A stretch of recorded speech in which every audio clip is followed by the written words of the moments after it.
Oh, what's going on, everybody?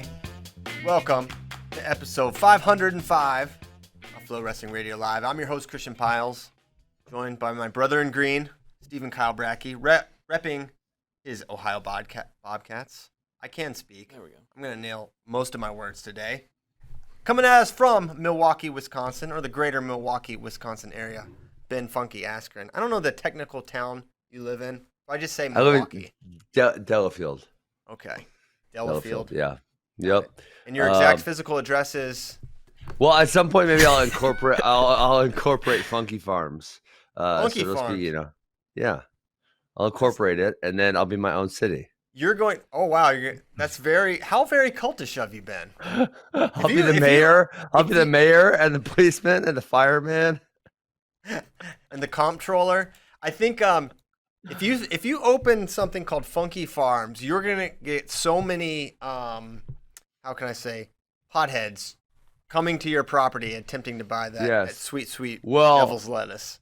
So someone put my course on. It's called a website called UDisc, where you search the disc courses.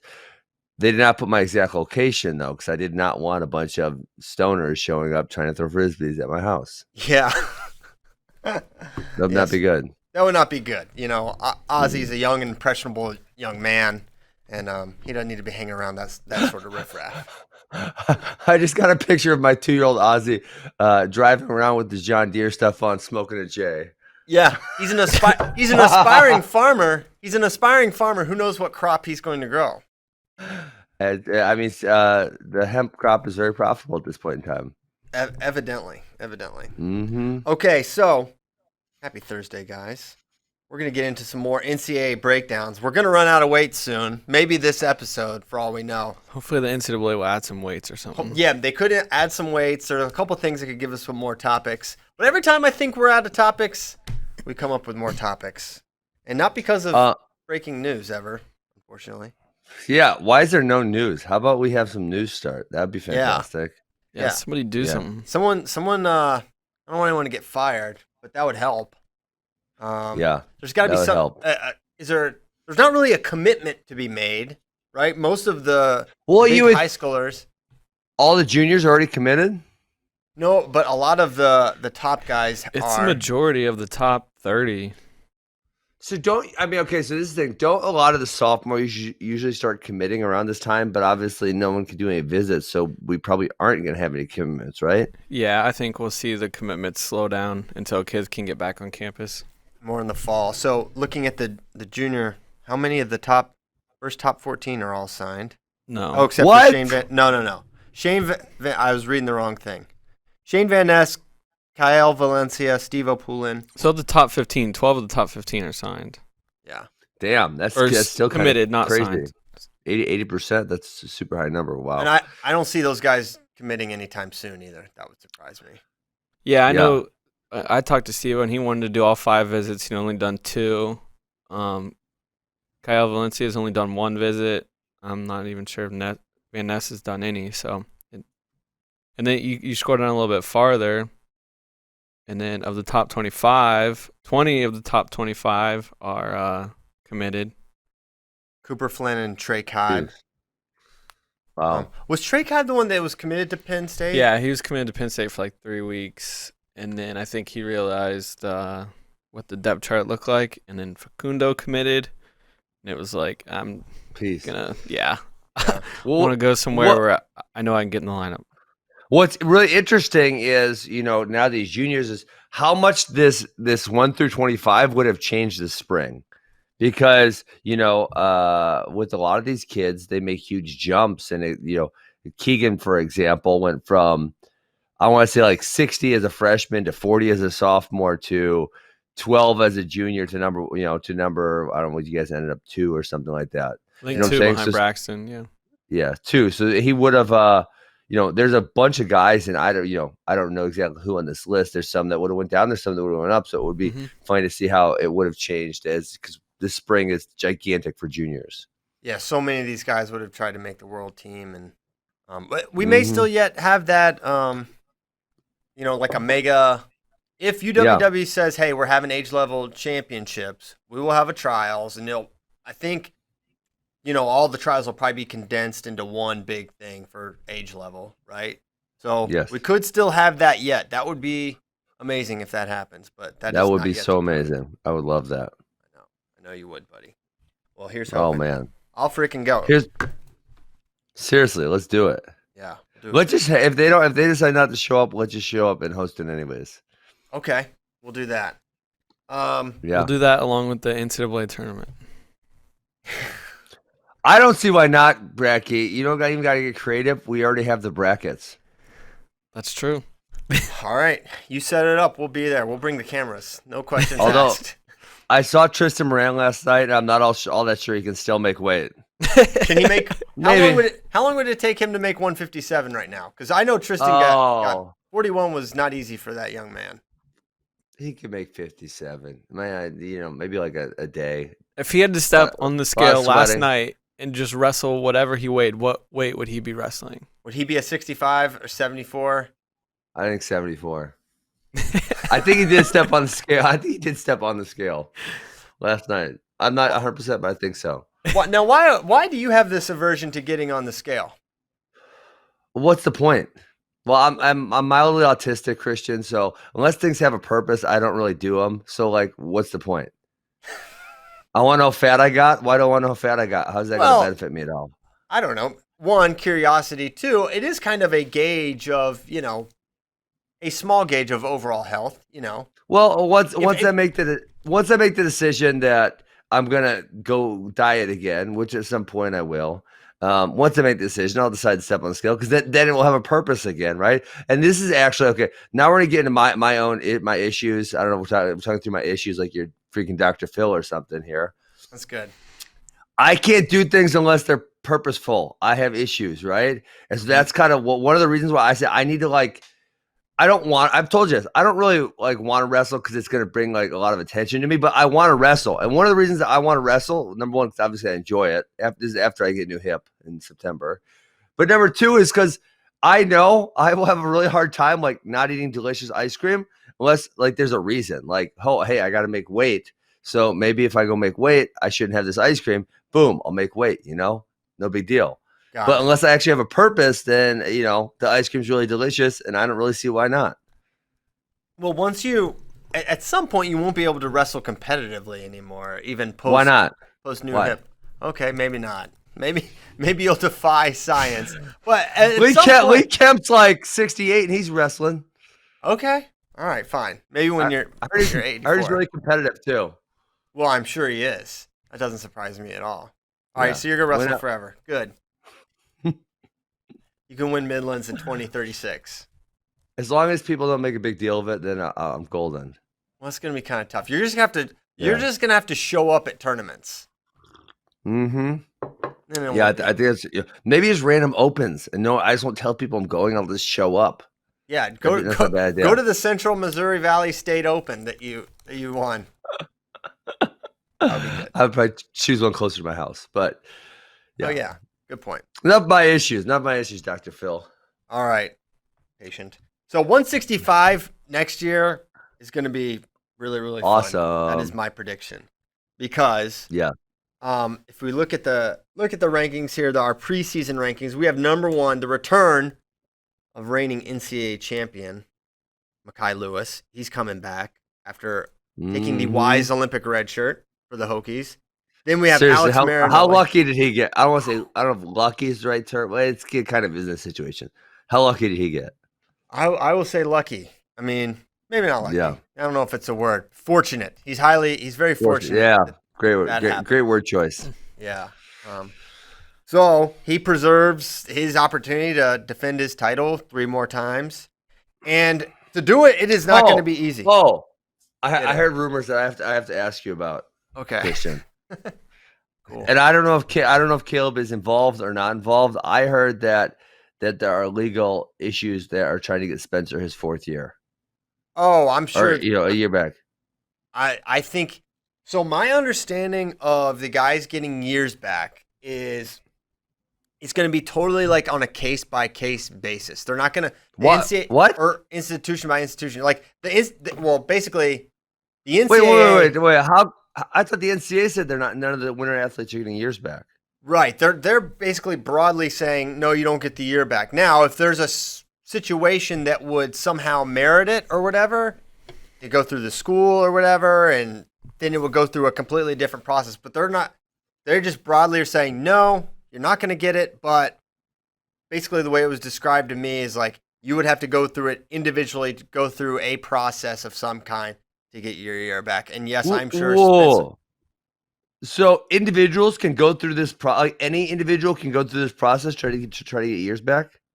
Yes, is my understanding. What? How have I never heard this? I'm supposed to be informed. I do a podcast about wrestling. How do I not know this? Well, I don't think it's like widely known. I don't think a lot of people are aware of it. And so I think I think truly it's a real long shot that these guys are going to get it, because I don't know what basis you could say other than, well, I wouldn't have wrestled. I mean, they're not going to say, okay, if you had a red shirt to burn, you can take this, or if you had an Olympic red shirt to burn, okay. Now how do you know what their Christian? How do you know what their process is? I don't know what their process is, but I can't imagine. Well, then how are you surmising? Because if it was as simple as oh, you had a red shirt available, you get the year back, then they would just say that. Yeah, that would be pretty. You would think, right? Yes. Bureaucracies aren't always efficient. I don't know if you've heard this. Sometimes the government can be very, very inefficient. I have not heard that. I will do some research into this, Ben. So yeah, I know that there's a lot of just talking with parents, and yeah, they're gonna do what they can to get their year back. They feel like they've been wronged, and I think they have been. I think that I just don't understand why. I mean, to me, it should be up to the institution, right, and the school and the individual, and for them to work out. But the NCAA should, in my opinion, allow these guys to get their years back. I think it's the right thing. So, what did you hear? Where did you hear this? I hear things, Christian. Well, I heard that they were saying because he did not have a whole bunch of matches, so I guess it's kind of similar to an injury type red shirt. But I guess I'll just tell you what my initial feeling was. I wouldn't mind it, right? I think it's gonna be really awkward that Spencer is like kind of a 4-time champion, but not really a 4-time champion. Like he is, but he isn't, right? You know what I'm saying? Like it's like a really weird deal. But at the same time, I feel like if they give it to him, then there's going to be a boatload of other people. Well, that's good. Just because he's the best, just because he's the best, even if it's not favoritism, it looks like favoritism, right? So I feel like they'll almost be forced to give it to a whole bunch more people, which again, I am okay with, but I didn't even know this was happening. Well, I look at it a little differently in that if one gets it, I feel like it could set off a great snowball effect where it'll lead to, okay, Spencer got his, Aaron Brooks got his, this guy. Because Aaron Brooks and Spencer Lee are basically in an identical situation where they had both red shirts available. Well, no, from an eligibility standpoint, that is true. Okay. All right, sure. Fair enough. Well, how good they are or aren't is not relevant or pertinent. That's fair. I thought obviously you're bringing up like with the possibility of being a 4-time champion. I thought no. We're a long way down the road from that. I'm just saying in terms of what the eligibility they had available. But with Spencer, so to get like medical red shirts and things like that, often you need to have missed a large portion of the season. I forget what the number is. It's like 25 or 30 or 50%. It's a lot. It's a lot. You need to have missed a lot of the season. And Spencer wrestled 18 matches and won conferences. Yeah. So I feel like if he gets the year back, it won't be because he didn't wrestle enough. Because he wrestled plenty. And clearly injuries did not. Yeah. That is for like injuries ended your season, right? Well, you won Big Ten. Yes. So did Aaron Brooks. Well, but Chris, you see what I'm saying about like, it's favoritism, right? Is even if Spencer Lee, if favoritism has nothing to do with it, zero, and he gets the hardship year just by whatever criteria they decided to give it by, just because of how it is set up, right? Him being the Hodge Trophy winner, it will appear outwardly to everyone to be that, and then they will be almost forced to keep giving these to anyone who asks for them. Good. You see what I'm saying there? Yeah. Okay, Yeah, and you're saying good, and I would say that's fine. Also, the only thing that would kind of annoy me about it is like, why am I just? It's June. Why am I just hearing about this now? Why didn't I hear about this almost 3 months ago? Because that probably would have been more relevant to a lot of guys. And if I didn't hear about it, what is there seniors that didn't hear about it? Also, did they even know they could do it? And then did they have to hire their own lawyers? Or is that something the school pays for? And do we want schools paying for kids' lawyers? Like, you see what I'm saying? Like, I think the individual athletes are going to have to. Maybe the coaches will help advocate, but I feel like it's going to be the athletes and their parents and their legal teams. But then is it a bias towards the people who have the means to do so? Yes, as are many things in this world. Sure, that's life, but usually the NCAA is going towards the very liberal view of how the world should work. So I don't think they would like that. I don't think so either. And maybe once one case is, they say, hey, yeah, you get the year back, they'll be like, okay, yeah, this is stupid. Let's make it happen. I just think maybe the NCAA. I think maybe what it is the NCAA is protecting the institutions by saying, because if you say you have to take all these kids back and give them years and scholarship money, it's like that the ramifications of that are severe and maybe impossible. And basically determining what they're to do with the aid and the scholarship packages to say, okay, fit this much, 10 things into a thing that holds 5, that does not make sense. So for that reason, I understand why the NCAA is saying that, because they do have to be protective of the institutions. Not this particular thing, but it's kind of similar. Is a big issue in college football, because in college football, unlike wrestling, when you transfer, you're supposed to sit out a year. In wrestling, you pretty much, it's very rare that you have to sit out anymore. Yes, anymore. But in college football, it's still the general rule. So what you have to do is you have to apply for a waiver to be able to compete right away. And this has become a huge issue because some star players are just getting approved like that. See, this is what I was trying to say. Justin Fields, who transferred from Georgia to Ohio State, was a star quarterback, Heisman finalist, approved right away. Tate Martell, who transferred from Ohio State to Miami, star quarterback, approved right away. And then some guys who actually had compelling cases, where there was a lineman who tried to transfer to Virginia Tech. Mom was terminally ill with cancer. He was denied immediate eligibility. Oh, so they just arbitrarily pick and choose when they do this. And a lot of times you're talking about star athletes, but then you're also talking about how good are these schools' compliance departments at working with these kids' lawyers to craft their case. Yeah. Oh, it's this what. Yeah, one of the things with NCAAs and compliance is like, so the way that a lot of schools. So I used to talk with coaches all the time about like recruiting rules and all the different things, and basically the recruiting rules, you go to your compliance person for your school, and they tell you their interpretation of the law, essentially. Correct. And this school A tells them, Coach, you can do this, this, and this is fine. And the other schools say you can do this, but not this. And they're the same things. And depending on the school, there's a different interpretation. So the NCAA is totally, that's not surprising to learn. As disappointing as it is, I know that happens, right? And they don't uniformly apply any one standard.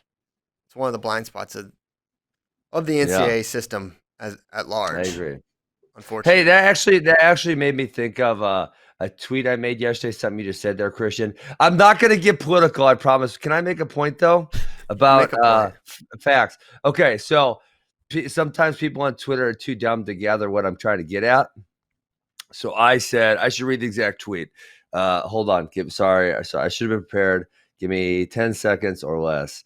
Okay, so I said, sorry, some of you think your facts are the only facts that exist, okay? And people are like, oh my God, but facts are facts and you can't change them. Like, I'm gonna slap all you Twitter people. And so, you know what it would be like? 'Cause I thought about this because we've had this happen on the show. And you know what, Christian, you usually come out on the better side of this than me. If I say, I wish I have an exact wrestler name, but this guy lost to this guy, this guy, this guy, he's not very good. He should be ranked lower. Okay. Well, the fact that he lost to said people, those are facts, right? Yeah. And if I purposely negate to mention that he beat, say, 3 other good guys, well, I still said all facts. I just didn't say all of the facts. And so despite the fact that I did say facts, that doesn't mean I'm right, because I forgot to mention all the other facts that are pertinent to the case. So some people, when they say things, they only tell a few facts, and either willfully or not willfully, they leave out other facts that are pertinent to said matter. And therefore, they're only saying their facts, not all of the facts. Yeah. Yeah. You're smart enough to understand that, but a lot of people aren't. I do understand it. Basically. Well, you know what? A weird phrase I just started hearing in the last year or so. Maybe it's been around forever. But you're guessing. Can I guess what you're? Can I guess what you're saying? Yes. Is it when they say my truth? Yes. What the freak does that mean? My truth is just like my truth is just like this is your perspective. Just say that. Don't say my truth. Yes. Then it's like because then it's like wow. If I disagree with you, I'm going against the truth or your truth. It's like I don't understand. I hope I've never said my truth. If I have, slap me from back then. But I think it's a really weird thing to say. I don't. Well, maybe I don't understand it. That's possible. No. My truth is that maybe I don't understand my truth, but I don't. I just think it's a weird phrase. So I think there's a balance here. So I think some people negate to understand what other people have either gone through in their life or how they came to a certain understanding, right? And so that is their truth, and we can understand that. But essentially, you boil it all down to, because of those things, this is not a truth. This is a perspective, right? Yeah. And multiple people's perspectives can be healthy in a certain situation. And even we'll talk wrestling technique, which I think is maybe not as black and white as, say, mathematics or something. And most things in life aren't black and white. Right. But even in wrestling technique, it's like last night, I have my older group, and it's like, I trust them to make good decisions. I trust them to, figure out, understand the wrestling. So when they say, well, what about this or what about that? It's like, okay, guys, go try it. Cause from your perspective, that works more for you. Right. Yeah. Now I have to remind them, okay, but you're only wrestling like high school kids aren't that good. And you're telling me you want to be a good college wrestler. So I'm going to give you that perspective as well. But yes, I do believe that my truth is actually just my perspective, but it is important. And actually, one of the things that's wrong with America, with the current situation, is that people aren't taking the time and the patience to understand other people's perspectives, because there are a lot, and a lot of people think they're too biased to think their perspective is the 100% right one. Yeah, that is a fact. My truth is that crossface is still an effective defensive maneuver. Oh, for God's sake. Only in freaking Buffalo Gap. That's a terrible truth. It's the truth at the Gap. Yeah, I know. Okay. We'll move on. At least I have to say my truth. Hey, you know what's so funny about this? So I told you guys, right? I'm on Facebook. Also, and you know what's so funny is so many knuckleheads are probably scrolling through their feed with their thumb, and they see my face, and then they don't know wrestling. They click on it, and Bratke, you guys, there's like at least 5 idiots a show that say George Masvidal 5 seconds, and you're like, oh God, you're an idiot. We're talking about wrestling here. Like, you dumb dummy, get back off this video. Don't watch us. Don't give us the traffic. Just get lost. This guy can't even spell George. Well, he's spelling it phonetically. He don't even use his real name. His last name is Rampage, so he's totally a fake person. All right. Well, I guess we covered 165. Yeah. So there you have it. There's 65. Oh man. So I love this weight because it gets a lot of incoming heat. So it does lose Vincenzo Joseph. That is unfortunate because he is a 2-time champ. Maybe he's suing. That'd be great. That would be great. Get Chinzo back. We hear Penn State's got deep pockets, bro. Hire them lawyers. I just don't get the impression that they're looking for that. I don't know. Yeah. Didn't he already commit somewhere for RTC? Well, or is that Mark Hall? Nittany Lion. He's staying in Penn State. And then Mark Hall was basically like maybe going to Penn. Penn, that's what I heard. Okay. Yeah. I heard Vincenzo to Arizona State. Is that not true? I don't think it's true. I'm pretty sure he's Nittany Lion. Yeah. It was a rumor. It was definitely a rumor, but yeah, they announced him as Nittany Lion. Yes. Got it. So got here's some of the incoming heat. Mekhi Lewis, national champ. Logan Massa, former NCAA third. Now he's probably going 174. Okay. And wait, is he gonna redshirt again? Because like we talked about, 2022 Detroit. Oh my gosh, Detroit Rock City. We gotta get we need Sean Bormet to come on here and be like, listen, get Bormet on the line. Hear us out, coach. So who knows with Michigan, but immaterial. Demetrius Romero, he's very good. What happened to him last year? Did he got injured. He got hurt pretty early, yeah. And Julian Ramirez maybe, and Cam Amin, I would say we could throw him in there. So a lot of talent, especially, I think the class of the incoming guys would be Mekhi, and then I think Carson Karchla is going to be excellent. I think he's a guy that's going to win or contend for NCAA titles. Maybe not this first year, but soon after, I think he's going to be in the mix. He's going to be in close matches with these guys. Yes. Well, so obviously, one of the reasons he was so good at freestyle is his gut wrench is probably one of the best in that age group. But he was undefeated last year. I mean, he didn't wrestle a super tough schedule. But he beat Cam Amin in a close match, and there's not really anyone of note. I guess I've cooked over his wrestle stat. The Troy Keller win's pretty good. He was an NCAA qualifier, and he tech falled him. It's a pretty good win. Yeah, teched him. I know it's freestyle, but he beat Travis Whitlake in freestyle at Fargo, and teched him, right? He was yes. Well, I don't know. Bratke may remember better than me. I think he did. Hang on. It was a good but he was taking him down too. It wasn't just like guts, right? Like a go behind gut wrench type of thing. He was superior from his feet in that match. Now Whitlake made big jumps since then. It's been almost 2 years now since that match happened. But Karchla is for real. I think he's really, really good on his feet. And I think the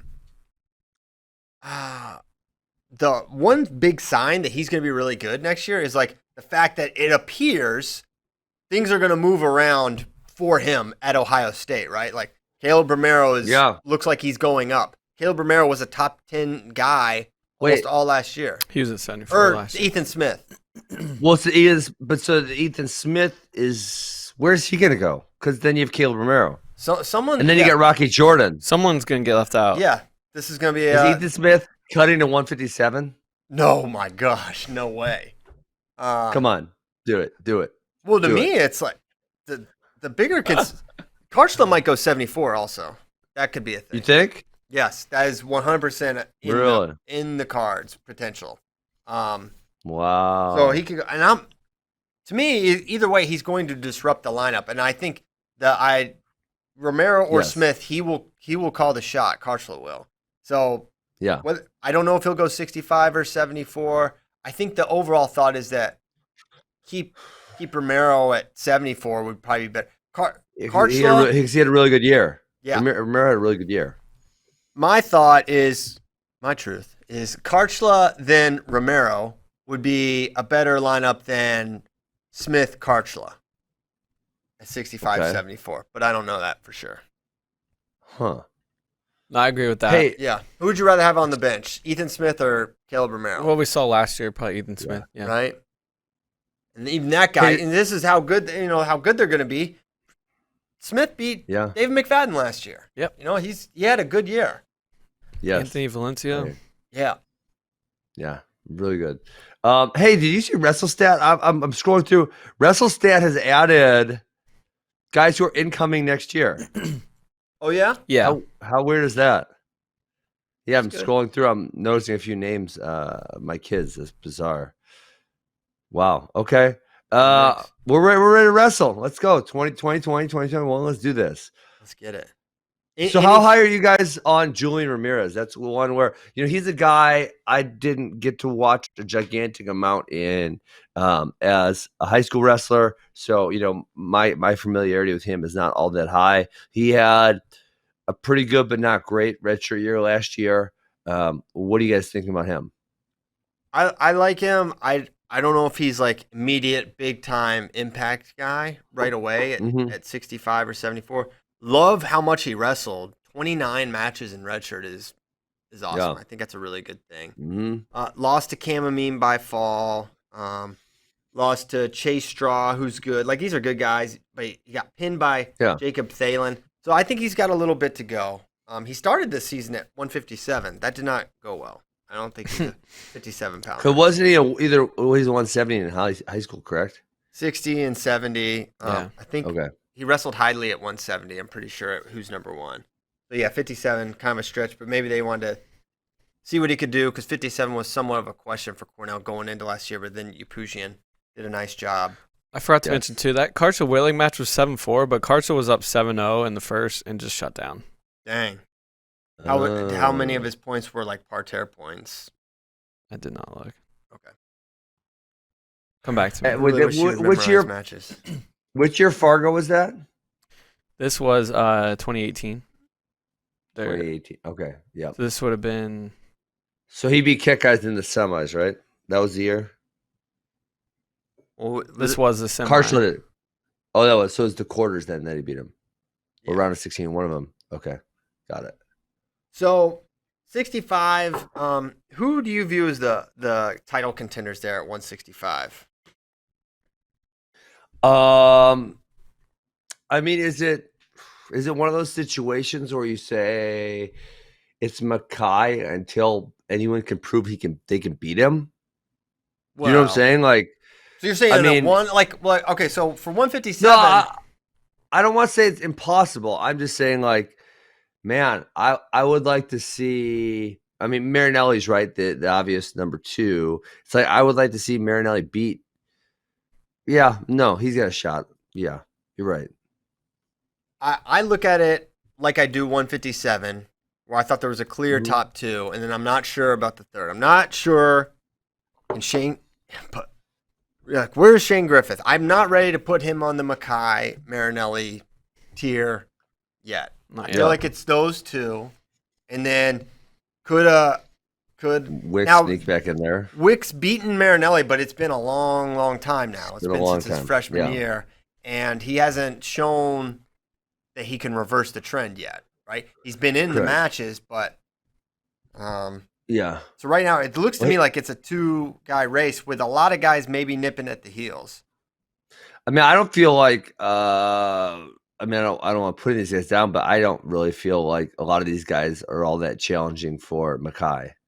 Like, I would have a very hard time seeing, say, Thomas Bullard or Jake Wenzel, Tanner Skitgle, or Braun Nagel beat Mackay Lewis. I just think those guys are good, but it's kind of a stretch for me. Yeah, I think if Karchler were to go 65, he would be someone I would put ahead of those guys in terms of my perception of them. I would slot Karchler as a top 5 kind of guy this year at 165 if that's where he goes. I think he's on the. Are you saying that Karchler can beat Mackay Lewis? No. I'm saying come on, say it. Come on, say it. Why are you trying to? We need some good drama. We need some good drama, Christian. One, no way. No, I'm not saying that. No way. What You said no. The names you said, Bullard, Wenzel, Skidgel. Okay, all those guys are currently ranked ahead of Carson Karchler. I'm saying I would slot him ahead of those guys, probably ahead of Whitlake based on Fargo. Massa, I don't think is going to be in there, so I'll put him ahead of Camamine, who he beat. And then I think he's in there with the Griffith, Wick, Whitlake tier. I think that's his tier, right? I think that's where he would be. But yeah, no, it's Mackay. I think right now the only guy with a shot is Marinelli right now. Everyone's got a chance, obviously. But I think if you're looking at probabilities and likelihoods, it's the Bull, right? That's the big contender at 165. Mm-hmm. And who knows? He, if Marinelli Yeah. won NCAAs last year, right? If there was a tournament and he had won, right? How differently would we view it right now? How differently would we view it if he did poorly? Because his NCAA track record is not all that great. Well, I say that because I feel like that is how we're looking at it. I feel like that is how we're looking at it right now, like based on that the he NCAAs he's won. had. Either he won or he took second to Vincenzo. Mhm. I feel like how we're looking at it. Okay. Yeah. But I feel like some people are looking at it like, all right, this guy has underperformed his first 2 NCAAs and he didn't get a shot here. So we're almost looking at it through that lens, whereas we could be looking at it the other way. What if he had done well this year and won NCAAs and he won Big Tens, right? Yeah. So I don't know. I don't know how that would have changed things. It would have been really interesting had they both been returning NCAA champions this year, you know? Because if Marinelli had won and then Mackay comes back, both NCAA champs at the weight. That would be a great storyline. It would have been incredible. But Mackay beat him, so he would have been the number 1 in my opinion, having beaten Marinelli and Vincenzo and Wick. Yeah. What a freaking run that was. But that was a very, very competitive close match when they wrestled, right? It was there for Marinelli to have won it. And story of Mackay's thing was like, guys just could not take this dude down. They were getting to his legs and he couldn't do it. And you've got to figure one other thing, how much better has Mackay been able to get in this last season where he wasn't on the mat as much competing, but certainly training and trying to make the Olympic team. How many times did we see Mackay, right? We saw him at the U.S. Open. Where else did we see him? We saw him at Farrell. He was at Farrell. He lost to Chinzo there. Yep. I remember that. Didn't have a great performance. Chinzo and Nazar, I think. Oh yeah, Nazar. Yep. On the backside. Yep. Good memory there. So we've seen him, but not as much, and now we'll see him some more, but not that much more because we may have really limited schedules this year. What do you think the possibility of that is? Is that like, are you hearing something? I mean, I think it's very likely. I think that's the really. possibility. I think it's very likely because the schedules look nothing like we've ever seen. Let me ask, with our football expert Kyle sitting right to your right. Yes. If they play the football season, which obviously that would start in like August, why would the wrestling season be abridged when it doesn't start till 3.5-ish months later? Well, they've still lost money. Like these schools, like still lost a good majority of money not having the NCAA basketball tournament. They're not likely going to be able to have full stadiums, so they're losing money there as well. So you guys are saying they don't want to spend money to do the wrestling match? They're saving money. Yeah, they're gonna save. They're gonna try to cut corners as much as they can. Got it. To try to make up for all their losses. Yeah. Got it. I'm in the chat right now. Dang. This is cool. Wow. I'm using the chat on the Flow Sports app, guys. I just want to see how it works. I've got it. I probably don't have it still. Yeah, we could actually send you the thing to like test it or whatever. Don't have it. I'm watching you. Don't have it. Going to be able to have rude. I like hearing Bratke again. I don't. He really nailed that. What is it about hearing your own voice? I don't know. It's strange. It's so terrible. It's like, gosh, I sound. Yeah. Everyone thinks they sound so awful. Mm-hmm. I don't know why, but Bratke does. Bratke's. Oh, I acknowledge I do. You actually don't. I just wanted to say that. So 65 is gonna be fun.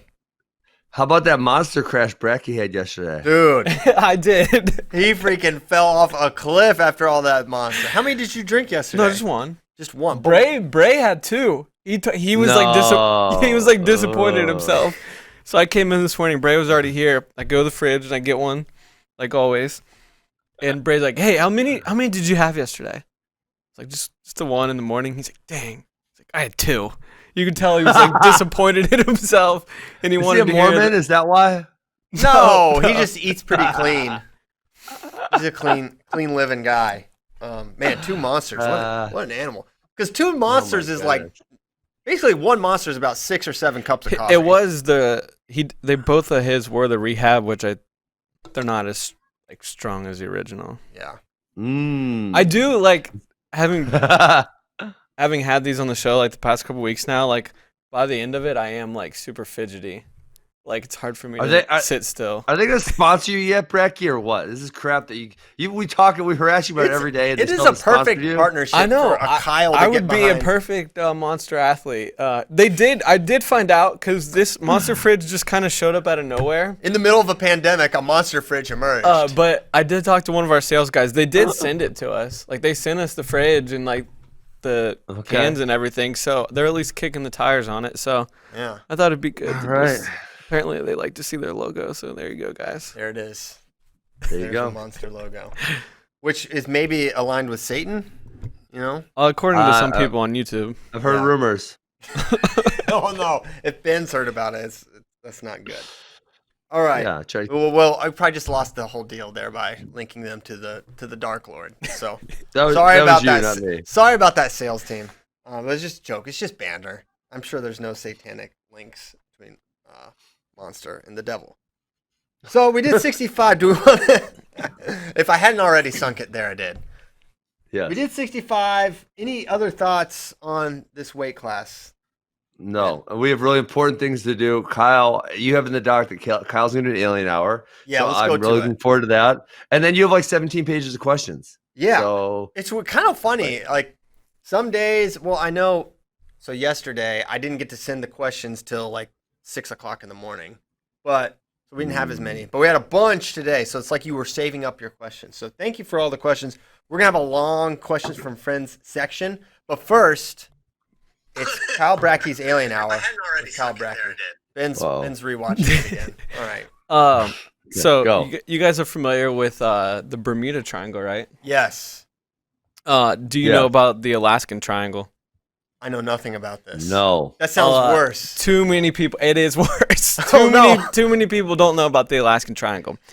I guess I should have pulled up a picture of this to send to Tyler. Maybe he can get us a picture of the Alaskan Triangle while I go here. So it really started to become a thing and get on people's radar in 1972 when a plane carrying U.S. House Majority Leader Hale Boggs just essentially vanished out of the sky between Anchorage and Juneau. And what? Yes. And it Hale triggered... Boggs is gone? Yes. Who? Hale Boggs, U.S. House Majority Leader in 1972, just disappeared. What? Wow. So how have we never heard of this? People, I know. Shout out, first of all, shout out to Cliff Ratwell. He hit me up about this. Like, man, it was around Easter and was like, yo, you got to check this out. And there's a show on Travel Channel that like dives into all of this. But anyways, and that disappearance triggered one of the largest ever search and rescue operations. 40 military aircraft, 50 civilian planes, 40 days of searching this 32,000 square miles. And they literally found nothing. No debris, no wreckage, no bodies. What about, did they have black boxes back then? They did not. This is actually no. And I read an article that said this is actually one of the events that triggered like them implementing this into every plane. Okay. So, but that is not even close to the only plane disappearance. Oh no, it gets in worse. that time. So going back a little bit farther, back in 1950, a military plane with 44 passengers disappeared. And then in 1990, a Cessna 340 carrying a pilot and 4 passengers vanished. And the crazy thing about this is they don't find any kind of wreckage, any sign where they could have been. It's like they never even took off. So since 1988, more than 16,000 people have disappeared in the Alaskan Triangle. 16,000? Yes. Stop. Come on, Yes. Kyle. Oh my gosh. Now, okay, we'll keep going. 16,000? Why would they put some caution tape around this? The Alaskan Triangle's huge. It's bigger than Wisconsin, it looks like. Yes, it's massive. So this contributes to the annual filing of roughly 4 missing person reports for every 1,000 people in Alaska. That's more than twice the national average. In any given year, 500 to 2,000 people go missing in Alaska, never to be seen again. And our man Tyler's getting the Alaskan Triangle pulled up here. Yeah, you can see it's very expansive. Wow. Basically, literally coast to coast there. Coast to coast. Now here's the thing. If you're watching the video. Wait, so this hold on. I got a really tough question here, Christian. I pictured this as being in the water. Mm-hmm. This It's is a all land land. triangle. How It's a did they land not triangle. find anything? Right. The water is more understandable, right? Yes, that's why I was thinking that. Well, I don't know how much you guys know about Alaska, but it's a pretty treacherous place with some pretty extreme weather. For sure. But not they're on finding planes. anything. They're looking. And like Yeah, they're with these, looking this is down. one of the most expansive U.S. searches in history with the disappearance of Hale Boggs. Well, now I mean, this is a very important person. I'm no conspiracy theorist, but maybe there's a reason for that. Maybe did a flight take off? You know, Colonel Jessup, he could make a whole plane disappear in a few good men. You know? Is this a false flag operation, Christian? Is that what you're telling us? No, I just watch A Few Good Men. Oh, okay. More than anything, I try to tie anything I can back to that. Now, to me, this is a lot. This area is absolutely enormous, and I wonder. Okay, if you took out the triangle and took the rest of Alaska, how many missing persons are filed there? Because I need. I need a missing persons heat map. Get Spay on it because I want to see if it is more intense in this triangle or not. I can assure you it is, but I will try to find your photographic evidence for you. Because I'm just assuming people are going missing all over the place. They're getting eaten by bears. The kind of person that goes to Alaska and wanders around and gets lost is the kind of person that goes to Alaska and gets lost. Sure. But okay, wait. Let me ask you a question. What percentage of these people are in planes, and what percentage of them are just walking around? Great question. I would say the majority of them are on their feet, but it is a little weird that there is numerous planes that have disappeared. So it is numerous. It's not just like the one. Yeah, and there's these 3 high-profile ones that I just talked about, and there are even more than that. But so I want to get into the possibilities of what is happening to these people. That's what I need. Okay. Give us that. So there are positive. People believe in positive vortexes and negative vortexes. Okay. What? Yes. I don't know what the difference would be. Hang on. Yeah, I'm lost. I'm gonna get into that. Okay. Bratke, are you one of those science nerds? No, not really, but this is very interesting. So energy vortexes are thought to be these swirling centers of energy that are found in very specific places, where that's fair. The energy and it will radiate in a spiraling cone shape clockwise or counterclockwise, either creating positive or negative effects. Mm-hmm. Which one's positive, which one's negative? Positive is clockwise, obviously, and goes up. but yo, what if we's in the southern hemisphere? Yo, when does you think man will ever walk on the sun? Oh, you watch that show, Christian? Dude, Ali G show is like one of the greatest shows ever. Oh, so Sacha great. Baron Cohen is a total genius. That is like my kind of humor. Yes. All right, back to the topic. Yeah. We can talk But Kyle, about that later. What if we's in the southern hemisphere? Yeah. Okay, so but people will go trying to find the positive vortexes because they think that they are good for you. They believe that you can feel inspired, recharged, or uplifted. And some of the places that are supposedly these positive energy places are the Egyptian pyramids, Stonehenge, and the Is it Sedona Desert. Arizona? Yeah, Yes. Sedona. That's yeah, all those strange hippies. Hey, want to hear a funny story real quick? Sorry, I got ADHD. If you want to hear it, you can say when I hear it. Go for it. So so there's this thing called Reiki, where it's like a massage, but they don't touch you. Okay, It sounds like a karate instructor. Hold on, it sounds in Sedona, and they don't touch you, and they're supposed to give you the positive energy gimmick, right? Okay, and me and my wife, and we went with Keith Gavin to Sedona, and Keith Gavin wanted to see if he could get the positive energy vortexes, and so he got a Reiki massage. Well, it's not really a massage because they don't touch you. He said he didn't feel anything from the gimmick. Dang. So, yeah, I don't want anyone suing me saying Reiki doesn't work or anything, but I'm using Keith's word. Keith said he didn't feel any energy. It's because he didn't believe, dude. That's cool that he's very woke. So then you have the negative vortexes that are down and counterclockwise. This sounds bad. But they can be draining Oh my God. or deplete your energy. But they can geez. also, so supposedly they can also cause depression, nightmares, disorientation, confusion, and hallucinations. That's Okay. not good. And What? supposedly they can cause electrical instruments to malfunction. Here we go. Exactly. So Oh my goodness. we could be looking at a thing where these planes are flying over these vortexes and then it starts messing with their calibrators or whatever. Yeah. I don't know what planes. Rotary Yeah. girders. Yeah. Your GPS, they get off track, then they just get lost.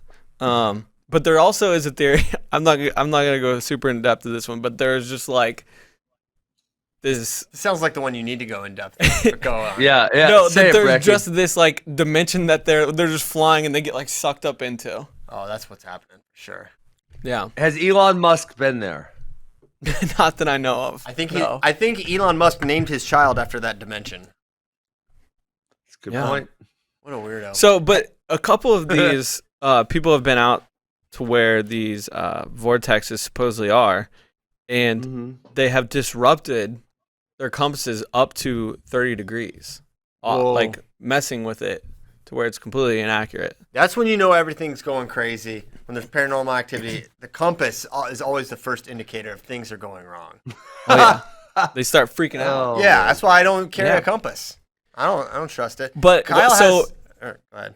well, if you want to talk about the land disappearances now, this one's Uh-oh. This one's pretty awesome. Uh-oh. Okay, so there's something in Alaska called the Kushtaka, okay? Which Familiar. is essentially like How do you spell that? I'm going to Google this. Kush. Kushtaka. Okay. Oh, it's So- I guess. It is essentially a land Oh, otter hell man. no. Yeah, Oh, yes. no. Mythical shape-shifting creatures found in the folklore of the Tlingit and Tishaman people. Yep. Oh, So geez. essentially, Oh my gosh. yes, you don't want to mess with these. They're land otters, but they can also shapeshift. So you're out there. Let's say you're out there walking. Oh, Okay, God. you're doing your Alaskan wilderness. You're such a wild man. You're Bear Grylls. Yeah. Oh, you're so cool, dude. Then like you're marching along, and then all of a sudden, supposedly, one thing they like to do is appear as a relative or like a vulnerable child. Oh, my geez. So they gosh. shapeshift into that, and then you're like, holy cow, what is Aunt Sally doing out here in Alaska? So you run Yeah. up to Aunt Sally, and it just eats you. Or turns you into another Kushtaka. It can turn you into one. Nope, it can. If it could turn you, stop. Then there would be like a million Kushtakas living, and the Kushtakas Well, would they take only over. do it when they're like I'm running out. low. Like, we lost Bob last week. We need another guy. So they can die. Kushtakas can die. Yeah. All right, so they're not an immortal being. Well, they So, sound yeah, dangerous. it will lure them to a nearby river, and then it shreds them. Wow. Yeah, maybe we can get. Oh yeah, there's Tyler, Kushtaka. that's it. There he is. Look at him. This looks like something from Game of Thrones. Yeah, he's pretty savage looking. Yeah, I so wouldn't now, mess with that guy. like, so now you got these Kyle, energy this is- vortexes throwing off planes. Yes. You got them pulling you up into another dimension. You got Kushtakas on the ground. Do not go to the Alaskan Triangle, people. don't go there. It has so many bodies. Like this is KBDR 10. Wow. I don't know if there's ever been a 10 before. Because then, even if you go to the Alaskan Triangle, you could be one of the idiots that just like gets lost or eaten by a bear. Yeah, that could happen too. There's so many And- ways you can die in the Alaskan Triangle or disappear. I don't know if you're dead. You might be in another dimension with aliens or something. Yeah, maybe they're living Hey, living La Vida Loca. It could be. Oh my gosh, Ricky Martin's in Alaska. What's the third point on the triangle? It's Anchorage and Juneau, and what else? Barrow up north is the. Oh, Is this got an it. isosceles Dude. triangle?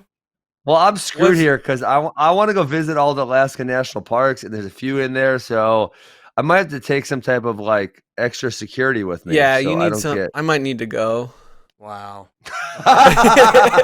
We gotta go figure it out. We're gonna do our first FRL from the Alaskan Triangle.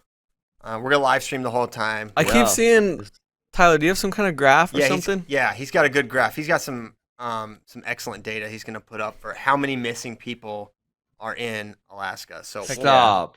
Oh yeah, it's bad. Look at this. So the graph says the 10 states with the most missing persons, missing people per 100,000. Alaska is first with 41.8 missing people per 100,000. Second place, 13. Oh my God. I'm telling you, don't go to Alaska ever. Don't do it. Don't do it. Yeah. You'll be gone. Where did you get this science? This is bullcrap. Ask Give me a Jeeves. break. AskJeeves.com. Who's on the bottom? I can't see. Montana. Who did this? And No. Who did the study? Does it look at the graph? It's very reputable. I bet this is true. This makes sense. Look at these are the states I would guess would be in the top 10. Alaska, But I Arizona. can't see the bottom. Who did it? Who did the graph? I need did to the just dub? Who did the dub? I think, Bozo I did think the Bozo. dub. I think this is Bozo dubbed over. Vivint Source. Vivint Source. So Vivint that is definitely a real and reputable thing. So yeah, but these are all the states you would expect, right? But for Alaska, which is the Nebraska of the Great Northwest, have that many more is very, very alarming. Then again, it is so dangerous. If this is true, this is mind blowing. Yeah. And now what we need is, would the Alaska Triangle be the number one state just on its own? That would be interesting. I think so. gotta When be. 500 to 2,000 people go missing in it every year. It's not good. That doesn't even count like the water where, Deadliest Catch is filmed. And Yeah. people The freaking Bering fall Sea. in. Yeah. That's a very dangerous place. I used to be really into Deadliest Catch. I did. Yeah. For a second. Dude, I watched it all the time. Yeah. That was a ragtag crew. We're tough as crap. Yeah. I'd be like working and then I'd watch this show. I'd be like, geez, I'm such a wimp. Oh man. Yeah, let's get the least. Let's go to yeah. safest states. Tyler's Let's in our see ear. let's see where all the cupcakes Well, that- live. Not necessarily safe. It's just you're not likely to go missing. Okay, Massachusetts, no problem. That's because it's so densely populated. You can't get lost there. Rhode Island, so small. They're soft. They're soft like LeBron. Oh, here we go. Who is? Where's Manitowoc County? Oh, that would be if Manitowoc County were its own thing on the graph, it would be above Alaska. Just Okay. don't go to any scrap yards. No scrap yards. All right. Cool. Well, anything else? Because this took us on quite This is a really good alien hour. I'm saying it. That was top notch, Bratke. This is outstanding. I'm kind of still in disbelief. I think maybe you found some skewed statistics somewhere because how are that many freaking people going missing? Dude, I'm telling you, I gotta find the Travel Channel show. It goes into the first episode especially goes into a lot of the plane disappearances. It's really good. Wow. What was the politician's name again? Wade Boggs. No, it's He's a good baseball player. Hale Boggs, Hale Boggs. Pretty sure it was Wade Boggs. No, Wade Boggs Well, we drank all got- the we beers gotta- on the plane. He didn't disappear gotta on the plane. figure out- Oh, right. Another plane thing. We got to figure out what Hale Boggs knew that they didn't want him to know that they had to get rid of him.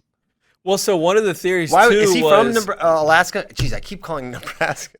don't know. Don't worry But about it. anyways, the military plane that disappeared, apparently the search for that was crazy too, and that's what some people are saying. It's like there was something really important on that military plane, and that's why they were searching for it so hard.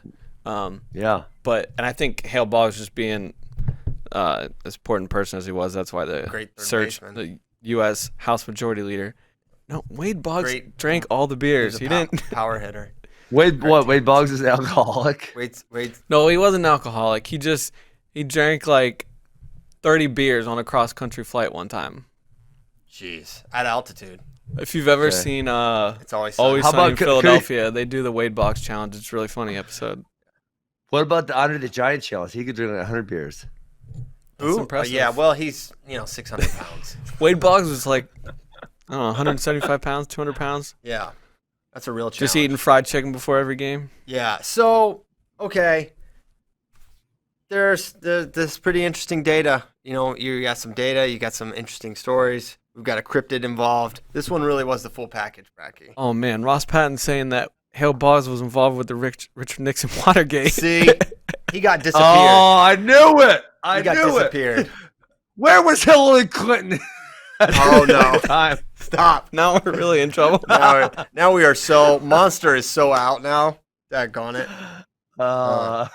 Thanks, Ross Patton, blowing the roof off this whole thing. Hey, but to get crazier, listen, I'm gonna say, his wife got his vacant seat she won the election. She got his vacant seat. Oh no! So was there some marital conflict? And oh my God, we're in trouble now, Piles. Oh no! In 1997, President Bill Clinton appointed his wife, Lindy Boggs, as the U.S. ambassador to the Holy See. Where's the Holy See? It's in Italy, correct? Yeah, Vatican City. Wow. Yep. So doesn't that tie back into the Clinton crime family? Stop. Cut my mic. You just cut my mic. It all comes back to the Clintons. All right. We will never do an alien hour about that. Okay. Good alien hour. Don't go to Alaska, but definitely go to Alaska. But you may not come back. Just know that. Yeah. Yeah. Actually, like I'm a little bit nervous if this data is true because at some point I've visited all national parks in the lower 48, and I really have Alaska on my radar because there's I think 7 of them there, and I would like to. I've only visited 1. I want to visit I think there's 8 actually. I want to visit the other 7. And now Bratke made me really nervous. Like, dude, I need like some double extra security or something. Mm-hmm. You very well may. But it'll be fun. So Alaska is a very extreme place. It's not like It's not for the faint of heart. it's not a huge mystery how you could very easily end up missing there and never found. I know, but now you got all these extra things on top of that you got to deal with. You got to deal with Katushka. You got worried about getting sucked up into another dimension. Kushtaka, yeah. It's bad enough that you got to run from the bears and the extreme cold and snow. Now you've got dimension portals sucking you to who knows where. And then Bratke, I'm gonna hook. You're getting a Monster sponsorship. You should also get a sponsorship with some wrestling gear company, and you get Kyle Bratke's Alien Hour. If there was an Epic Kushtaka shirt, I would buy it. Don't you Heck yeah. don't you work with the Rudis? I feel like you have a pretty good time with the Rudis. You know if they'll do it. Rudis. We'll do the Alien Hour, a Kyle Bratke Alien Hour T-shirt line, and every time you do one, they're only available for 48 hours after you talk about said. So we can do it. This one has 2 because you could do the Alaskan Triangle and Kushtaka. All you need is like the Alaskan map with the triangle on it. That's an epic shirt. Oh yeah. Yeah. Mm-hmm. Yeah, and you don't even have to say anything. Just like that says it all. You're like, dude, what's up with that triangle on your shirt? You don't know? It's a great icebreaker. You're a single guy. It's a great icebreaker with chicks. They love hearing about conspiracy theories. They love it. If you're trying to impress a girl with a conspiracy theory, I'd go with the Avril Lavigne one personally. Yeah, I'd be like, oh, you like Avril? Yeah, oh, exactly. Let me tell you how the industry got to it. Yeah. Okay. Yeah, I think we could. I think we do this. You know what? I made. There was one inappropriate shirt that I made last year that Rudis didn't want to have a part of, and I sold it on my own. So maybe we could also go that route, also, Bratke. Okay, you have it. You can outsource your t-shirts. You got a guy. Yes. You and Sion both have t-shirt guys. Sion has bootleg Flow Sports shirts. They're like neon orange. No, he doesn't. Yes, no, he does. Yes. He has several. Dude, before we moved to like the red, like orange was the color of Flow Sports. Yes. He just had these he would show up to events in polos that was the wrong orange, this crazy font, like yeah.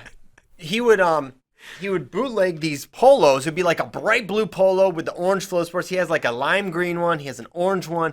He just had like some guy. Sion has a guy for everything you could ever need in life. He's like, oh, I got this for that. He's very involved. He's a connector. He is a connector, yes. And so he had a t-shirt guy, obviously.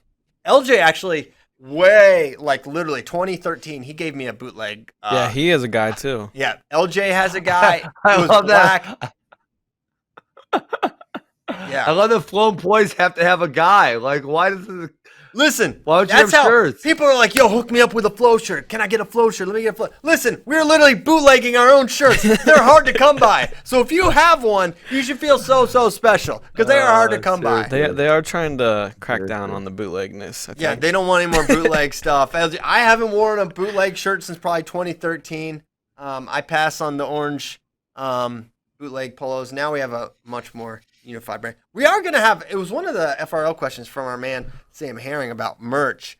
That is coming. I think they were planning on launching it months ago, and then this little coronavirus thing happened. I think it kind of changed some things. But we are going to launch some sort of a store at some Are you point. allowed to say what your inappropriate T-shirt design was? The curly-headed FOCK. Oh, I got you. I don't know if it was an O, Christian, but you I'm spelled saying it. that's how it was pronounced, so that's how it was spelled. Oh man. Okay, I remember that now. Good job, Brutus, not making that shirt. Good for them. Hey, we need to get into questions with friends because somehow we're just Alien Hour was awesome, but we're not going to answer any of these questions if we don't. Oh yeah, we are. Yeah, we are. And we're starting with the most important. We got a half hour. We're starting with the most important one. Gene Parmesan. The expiration date on milk. Hard stop or wiggle room? So this is a great question, and I am excited to answer this, but I wanted to give Ben the first opportunity. Well, first one, do you even drink milk, Ben? I could see you be like, I don't drink milk. I'm gonna have to excuse myself from the discussion because I don't drink milk. Like never drink milk, kind of, or I haven't. I probably haven't had a glass of milk in I don't know, decade and a half. Wow. Like, yeah. Is there any reason very you long just don't time. like it? Well, he eats Yeah, ice cream. I don't know. I just like one day I said, I don't really want that, and then I just never wanted it anymore. That's why you didn't grow up to be big and strong. Yeah, think how strong you could have been, Ben. Well, I think I was an adult when I decided I didn't want to drink milk anymore. So I love milk. It is a great drink. I like having it with sweets and stuff. I think it's delicious. And so my family has often gone through milk. It is not so. It's pretty rare that we're under the gun to hit the expiration date, because normally we drink it fast enough that it's gone. But I am team wiggle room on the expiration date because first of all, but it's all chunky and stuff, bro. You don't drink it if it's chunky. There's a couple ways to do it. One, first of all, the nose, yes. right? So you open that thing up and you know what you're getting yourself into almost exclusively. Secondly, there's a date. The date on there is not the drink by date; it is the sell by date. That's what Schuler Wade just said too. Yeah. Yep. Thank you. No, there's absolutely wiggle room. You smell it. You smell it, okay? Step one, smell it. Okay, if it passes the sniff test, you pour a little bit in a glass. Examine it. Okay, what are we doing with it? Then you can take a drink. You don't have to consume it. You can be like, wow, this tastes like an ear. I'm going to spit this out and not drink it. I'm going to be fine. I have never drank bad milk in my life. I've never had an adverse effect of any milk I've ever drank in my life. So I am as reputable a source on milk consumption as there may be in this great nation. So there is wiggle room. Don't be reckless. Don't be a crazy person. But sniff it, taste it, drink it. There's wiggle room for everything. Everything. And Olivia that's in my house is very like, oh, I don't know. It's been in there a few days. I'm just like, it's fine. Just eat it. Yes. I have the same thing about leftovers. So, you make a meal, and the best part is leftovers, and you can eat it later. You can eat it for lunch or another dinner when you don't feel like cooking, whatever. And so, if Katie makes pork chops or, I grill some chicken, and it's there for a couple days or even a week, she's like, that's been in there a week. I'll take a bite. I was like, it's fine. I'll eat the whole thing, and I'll be fine. And it's fine. So I think in this spoiled nation, we just throw out anything that we think is old and we just create a fake date when the stuff goes bad. But I am team eat your leftovers. If there's stuff growing on it, if it tastes bad, it smells bad, just don't eat it. It's very simple, but people like to complicate it and they're only hurting themselves. My stomach hurts from listening to you. Wait, you don't eat leftovers, Ben? No, the milk thing really kind of grossed me out. Christian Piles. I'm making a shirt of Kyle Bratke Alien Hour that says Christian Piles drinks chunky milk. It's never happened. Never happened. I've never drank chunky milk. I don't know if I've ever even seen. You drank chunky milk. Don't lie. That's how I got so big and strong, Ben. So yeah, the expiration dates in general are out of control and highly, I don't know what they are. They're too cautious. Too cautious. All right. Okay. Oh my goodness. Yeah, someone even said Jack Kennedy wants a Kyle Bratke Alien Hour shirt. So Oh dang. I think we should make them. Let's do it. We gotta do it. I think the Alaska Triangle is the best one. I think that's the one to start with, personally. Well, what would I mean, Kyle? Not on the show, but maybe we come back episode 506. You can make us what you think your top 10 Alien Hour shirts would be. That obviously things you've already done. I think Kushtaka has got to be pretty high up there. Yeah, he's pretty savage looking. It's pretty savage looking. You gotta imagine. Yeah. Let me think on that. There's some. Okay. There's been some good ones. Yeah, we have. There's got to be some. There's the Ozark Howler. Yeah, and then there also has. That would be a good some one. with Avril.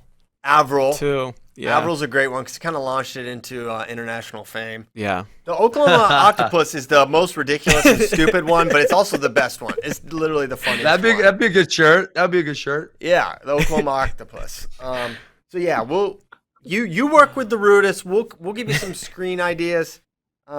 And yeah, we can see what we can make happen. All right. Next up. Someone asked. We've only answered one question because you talked for 20 minutes about chunky milk. Oh, okay. Ben, what question do you want to ask? Go for it. Oh, okay. Oh man. Okay. You ask one, and then I'll have my favorite one on here picked. Okay. Who are some dark horse teams to earn a trophy? Okay. So the current top, the team rankings are Iowa 1, Cornell 2, Michigan 3, Northwestern 4. Okay. Okay. So everyone outside of that would be, I guess, considered a dark horse. Technically a dark horse. Yep. So I would say I will say from a very unbiased perspective that out of the number 11 spot, Virginia Tech, I think could be in the mix. Ooh. It's a good look. They got 2. Yeah. It's a really good pick. I mean, 7 and 8. I really think Oklahoma State and Nebraska. We went through that Nebraska lineup. They are going to be really good next year. It's. I feel like that's Don't you guys feel like that's almost too high to be a dark horse? Like, I mean, by your criteria, Penn State's a dark horse, but I feel like that's shenanigans. Total shenanigans. Yeah. I think you got to go I really like your Virginia Tech pick because they're all the way down there at 11. That's I think that's far enough down to be a dark horse. And they also have a very, very decent likelihood of earning a trophy, I feel like. UNC. That's a good one. Yeah. Austin O'Connor, if Kennedy Monday can throw it together at an NCAA tournament, they got some other talent. Ooh, I got my dark horse. You ready? Missouri. Great. Wow. No. I was going to go Stanford. Shane Griffith, the Real Woods. I mean, if those two, Jay we Nabis. don't really know. You're going to throw Jay Nabis in there. You're going to throw Traxler in there. Yeah, I mean, if those two can, yeah. They could definitely go way up. Yep, I love that one. Good job, Ben. All right, those are our damn dark it! horses. Now I was looking at the rankings. I wasn't doing my question. Flow merch, sport wrestling.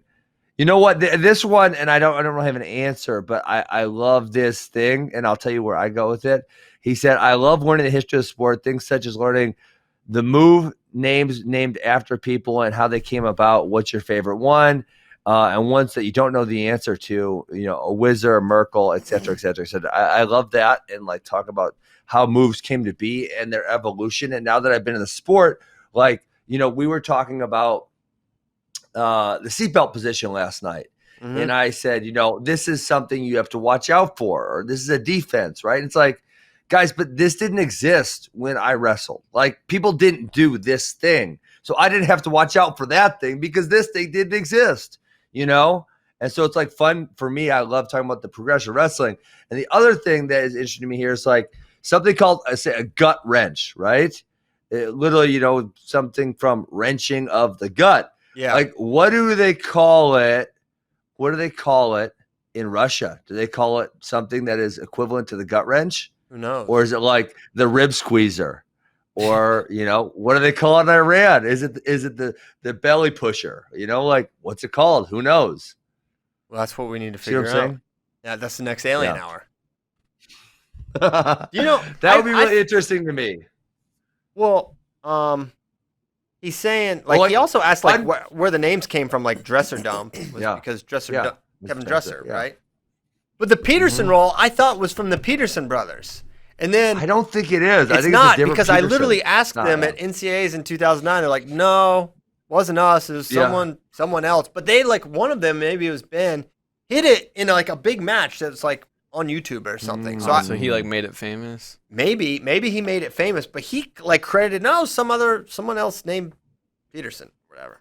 So that was an interesting one. Yeah. So you asked a question, which means it's my turn to ask a question, or Stephen Kyle Bratke. Corey Kundert, circling back to the talent debate. Sorry, can CP and Ben asked me to have a deeper discussion on quote potential? What is potential, Ben? Well, I'll tell you from my perspective. I think a lot of people are really, really crap prospectors on what potential is, and I think there's one main indicator that I would look at, and we've talked about certain coaches who I think correctly can identify this criteria. For me, it's almost strictly how much better do you want to get. And if you want to get a lot better, you're going to continue to get a lot better.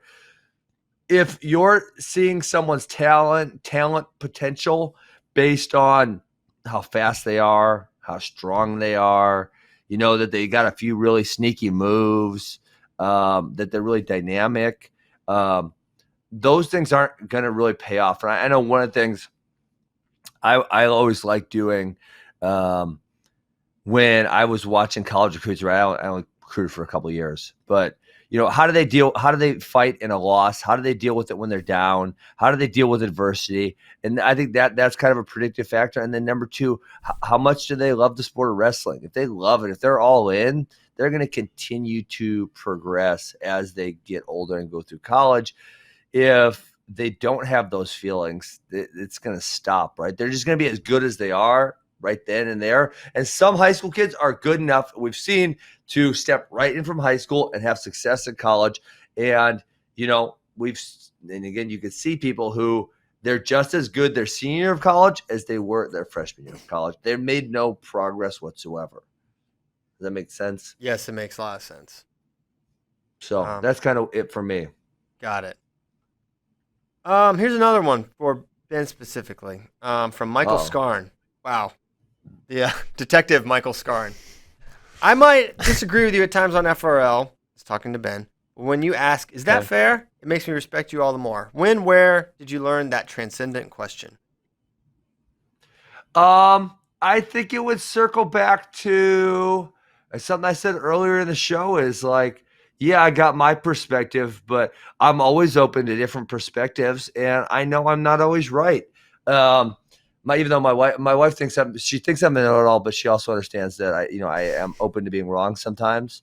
And especially in wrestling technique, like I don't want to be arrogant, but there's very few people who have created the amount of new things that I have in the last forever. But a lot of my breakthroughs came because I was open. And number one, I had a lot of brilliant people surrounding me in Missouri. And so it wasn't like Raymond Jordan, Max Askren, Mark Ellis, do this because I told you to do it. It was like, well, what do you think about this?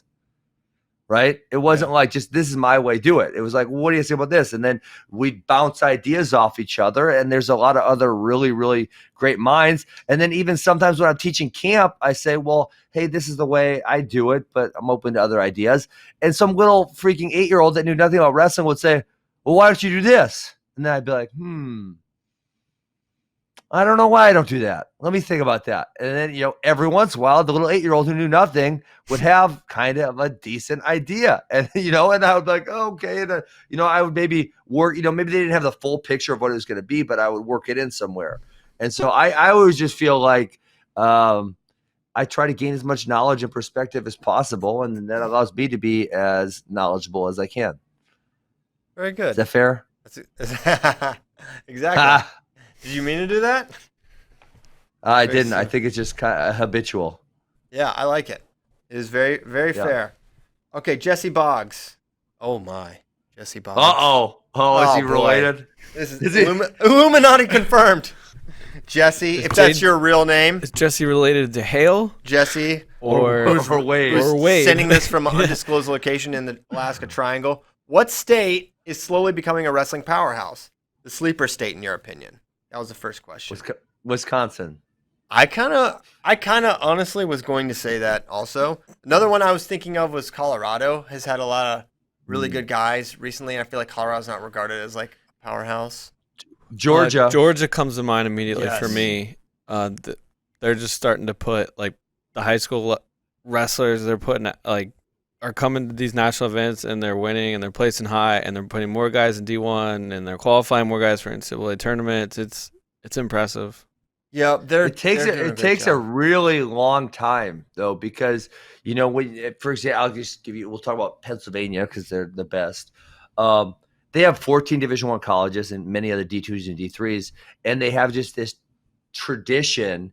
And there's so many great middle school coaches and high school coaches and club coaches, and so just the infrastructure around their wrestling is just so large, and it's like it takes years and years and years and years to put that type of infrastructure back in the system, Yeah, like some of these clubs, you have some of like the volunteer coaches were Division I starters and All-Americans. It's just like that's just routine. It's like very common for a very regular club, not a Young Guns caliber club.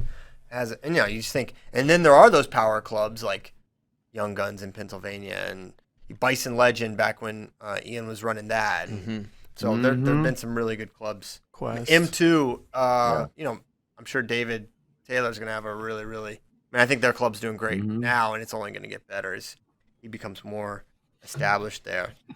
And then, so Jesse Boggs had a 2-part question. Actually, it's just 2 questions. What's one thing every team should do at a home meet to make it more entertaining for the crowd? Kyle Bratke would say dance team.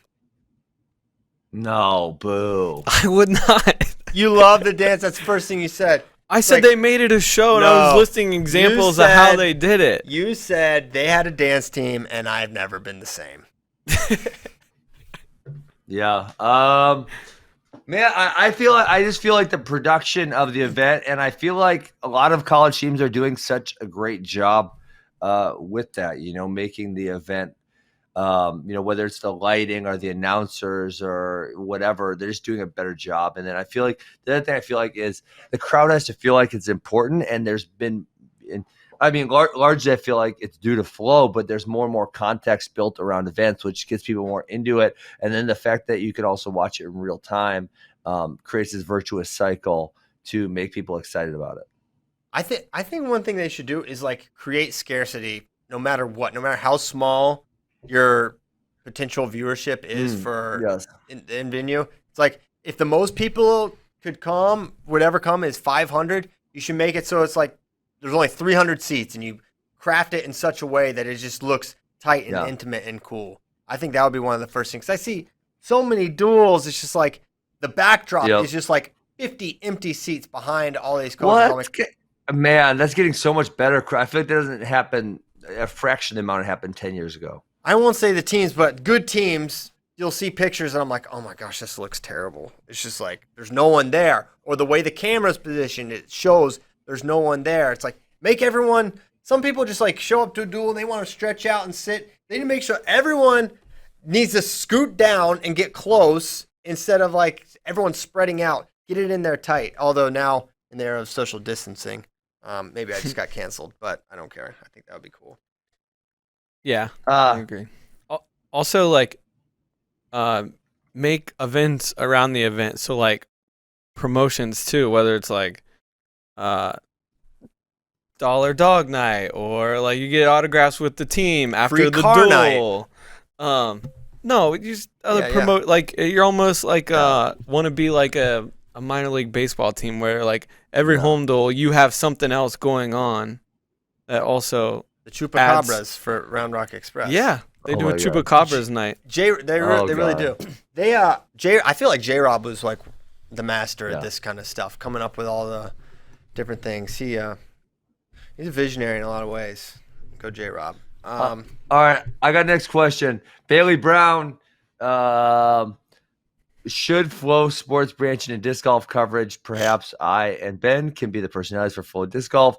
The demand for disc golf coverage is very high, and there are many successful media companies within the sport. Well, I don't actually think there's a whole lot of media coverage on disc golf, and I actually just had this discussion with Paul Macbeth a couple weeks ago. I have tried to get Flow to cover disc golf many times. I think there is a pent-up demand for said sport, but Flow's pushback was always that it's tough to cover because it's large spaces. You need a whole bunch of cameras. The production costs are through the roof. So that was always the pushback. Who knows? Maybe at some point. Never rule it Is that fair? out. That's so fair. Never fair. Nice. How far can you throw a disc, Christian? So I don't know. Probably not. It's actually very frustrating to me because I played a lot of Ultimate and really love it, really fun. And I'm pretty decent at it, I guess, or at least when I played I was. And I could throw that disc really pretty well. I cannot get the stupid disc golf disc to fly away, and it frustrates me. I've never been trained someone's or not anything. someone it would just take like 10 minutes and you'd be fine. I mean, especially if you pick the right disc. You pick the wrong disc, it can be more challenging. But a frisbee and a disc fly significantly different. The mechanics are similar, and if you had either the right disc or someone explaining to you how to throw said disc, it would probably be much better for you. Yeah, it's like, I bought a couple recommended discs, and this was probably 10 years ago. It was a long time ago. And I tried it out. I couldn't do it right away, and I was like, well, screw this. I'm not going to have time to learn this. You're a quitter? Well, yeah. No, I'm not quit. I would do it again, but it's now that you have kids that are kind of they're old enough to go play, you should start taking them because it's a free family activity. There's not a lot of those in Austin. Yeah. So if you get them hooked on disc golf, you're gonna save yourself a boatload of money rather than like going to miniature golf, go karts, whatever kind of very none of expensive which activity we do. your kids will want to do. Yeah, no. Yeah, but when they're like 12, they're gonna be like, Dad, I want to go to the arcade or a movie or something that costs money. Yeah. Get them throwing some frisbees. It's free. Yep, we do. Caleb and I throw frisbee frequently, probably at least once a week. So it's fun. You throw with your foot like Gimp? No, I cannot throw that's with my impressive. foot. I just use my hand normally. Do you ever throw them with Gimp, Ben? I've seen him make basketball shots with his feet. It is freaking highly impressive. But he's more ultimate too. He plays ultimate. Yes, he's ultimate. Mm-hmm. Yeah. Yep. Nice. Okay, hey, someone Josh23, he did the headstand challenge and he lost 0.2. So he gimmicked that scale. I don't believe it. Ben, we're gonna do it, and you're gonna be embarrassed. I'm gonna embarrass He you. just stepped in a different corner. You have to have I'm telling you, He has you got the to put picture. the foot marks. Feet are in the same spot. Sam Herring No. said he did it too, and he lost 0.2. That's a craft scale also that guy put. All right. Picture of. You know what? When we come You to trust that Wisconsin, scale? Wisconsin, you pick the scale. You pick the scale. No You one's tell us weighing- where to stand. No one's weighing in for a dual meet on this scale. Give me a freaking break. All right, listen. Or maybe this guy had keys in his pocket or a wallet in his pocket, or maybe he was holding his phone and then he wasn't. Like, I don't trust this dude. Fine. Get out of here, Unc Josh. We're gonna come to Wisconsin on a Ben Askren authorized scale. We're gonna do it. And you will have to admit, Mr. Open Mind, Miss, I like to hear the other. Let's check out the data. What's the Is that science fair? say? And is that fair? How many- No, this is not fair, Ben. We need an adequate sample size, so we need maybe like 100 tests. No, we don't. So I think we have. If it Why happens not? one time, then it's possible. No, That could be by chance. Nope, stop. That is crazy talk. It needs to happen like at least say 20% of the time or something. Okay, so we'll get the AWA kids. We'll take 20 of them. We'll all headstand them all, and then we'll see There you what's go. happening. It'll be a 20-minute test, and I believe I'm in. Yeah, good. I'm We'll in. do that. That'll be fun. Whenever we're able to get up to Wisconsin, we're gonna freaking do Oh, that. we just went to the red, Christian. It's okay. We started a little late. We'll do one more. All right. Lyle Gray, I unturned notifications on. That's a confusing sentence. In order to get my questions answered, what wrestler has come back from injury the best, like serious injury? I would say Nolf, but I feel like he is still hindered by his knee. So, I mean, you have a couple of examples. He's got to be a whole bunch of ACLs and labrums, I would have to assume. Well, I mean, it's interesting. Their names come up so often, but Burroughs and Dake both coming back from ACL. Yeah. serious injuries. Dake, a lot of injuries. Burroughs had the knee, and then he also had his broken ankle that he won Worlds on. So those would be two examples of guys. Yanni tore his ACL freshman year. Freaking Yanni. He's had some injuries. He had the elbows. Those are some guys. Is anyone who's had well, Kurt Angle had a broken neck, but I don't think he got that recovered. I think he just said, "F it, I'm going to win with a broken neck." Yeah, I think he just kept going. He just kept going. That's not good. Okay, Kevin Gong, real name, says, proven fact, it's about 1/10 of a pound. Boom, and we just hit the gong of truth there. Sam says he's going to video it for you, Ben. He says, I'll video it. Sam is a trustworthy young man. We'll prove him. You know what? We'll get to Wisconsin. We'll prove it right. It's time for us to go. It's 9:46 deep in the heart of Texas. So we got to go. We didn't even get to all the questions, unfortunately. There were so many. But everything we talked about was very pertinent to the wrestling world. Because I know there's wrestling camps that go on in Alaska. And I think people need to know the truth about the Alaskan Triangle. So thanks to Kyle Bratke for that. You're welcome. Thank you for all your questions. Thanks to Ben Funky Askren. We'll be back next Tuesday. Hope you have a great weekend. I plan on it. If you want to watch a live event, who's number one grappling tomorrow? Gordon Ryan versus Kyle Bame. It's going to be excellent. Thanks so much. That's tomorrow evening. See you then.